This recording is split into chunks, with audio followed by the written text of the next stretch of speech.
1952 নির্বাচনে আজকের মতো চকচকে ইভিএম ছিল না। তখন ছিল লোহার ভারী ভারী বাক্স। মোট 20 লক্ষ লোহার বাক্স তৈরি করা হয়েছিল।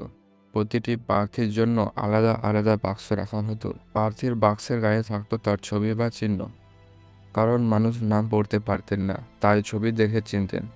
ভোটাররা খালি ব্যালট পেপার নিয়ে তাদের পছন্দের প্রার্থীদের বাক্সে ফেলে দিতেন।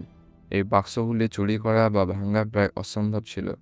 সুকুমার সেন চাইলেন জালিয়াতি রুখতে এমন কিছু করতে যা আগে কখনো হয়নি। তখনই মহীশূরের একটি কোম্পানিকে দিয়ে তৈরি করানো হলো সেই বিখ্যাত নীল কালি বা সিলভার নাইট্রেট কালি।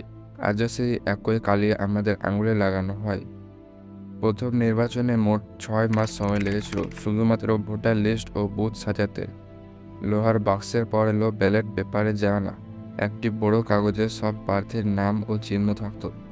ভোটাররা তাতে স্ট্যাম্প দিয়ে